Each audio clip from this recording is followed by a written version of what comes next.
एक 80 वर्षीय व्यक्ति अपने 45 वर्षीय उच्च शिक्षित बेटे के साथ अपने घर में सोफे पर बैठा था। अचानक उनकी खिड़की पर एक कौवा बैठ गया। पिता ने अपने बेटे से पूछा, यह क्या है? बेटे ने जवाब दिया, यह एक कौवा है।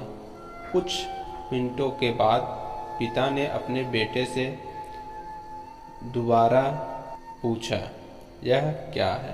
बेटे ने कहा, पिता, मैंने अभी आपको यह एक कौवा है कहा है। थोड़ी देर बाद बूढ़े पिता ने फिर से अपने बेटे से तीसरी बार पूछा, यह क्या है? इस समय बेटे के स्वर में कुछ जलन महसूस हुई। तब उसने अपने पिता से झुंझलाते हुए बोला, यह एक कौवा है, एक कौवा। थोड़ी देर बाद पिता ने फिर से अपने बेटे से चौथी बार पूछा, यह क्या है? इस बार बेटा अपने पिता पर चिल्लाया, आप मुझसे बार बार एक ही सवाल क्यों पूछते रहते हैं? हालांकि मैंने आपको कई बता चुका हूं कि यह एक कौवा है। क्या आप इसे समझ नहीं पा रहे?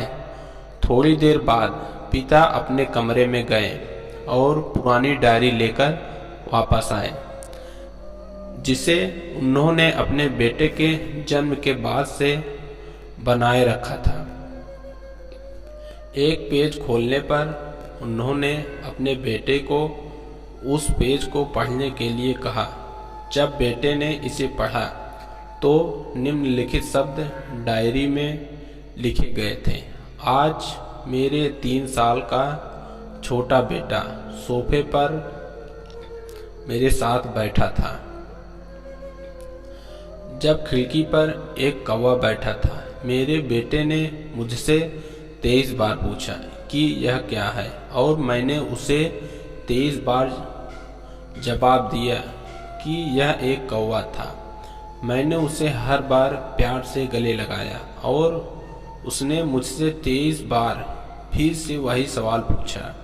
मुझे इस बात से बिल्कुल भी चिढ़ नहीं हुई कि मैंने अपने मासूम बच्चे के लिए प्यार महसूस किया है, जबकि छोटे बच्चे ने उससे 23 बार पूछा, यह क्या है? पिता को 23 बार पूरे सवाल का जवाब देने में कोई जलन महसूस नहीं हुई, और आज जब पिता ने अपने बेटे से सिर्फ 4 बार यही सवाल पूछा तो बेटे को चिढ़ और गुस्सा महसूस हुआ।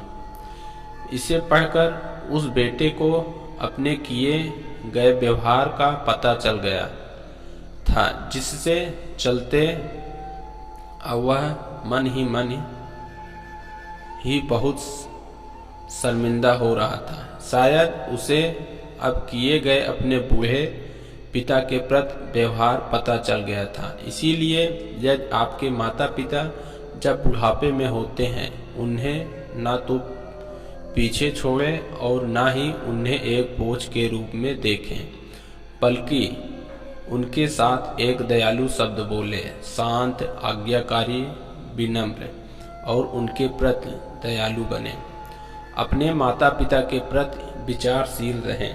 आज इस बात को कहें, मैं अपने माता पिता को हमेशा खुश देखना चाहता हूँ। जब से मैं छोटा बच्चा था, उन्होंने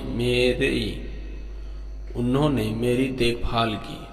उन्होंने हमेशा मुझ पर अपने निस्वार्थ प्रेम की वर्षा की है। उन्होंने आज समाज में मुझे एक व्यक्ति के रूप में प्रस्तुत करने के लिए तूफान और गर्मी को देखे बिना सभी पहाड़ों और घाटियों को पार किया। भगवान से प्रार्थना करें, मैं अपने बूढ़े माता पिता की सर्वोत्तम तरीके से सेवा करूंगा। मैं अपने प्यारे माता पिता को सभी अच्छे और दयालु शब्द कहूंगा, चाहे वे कैसे भी व्यवहार करें। दोस्तों अगर कहानी आपको पसंद आई हो तो लाइक और कमेंट ज़रूर करें।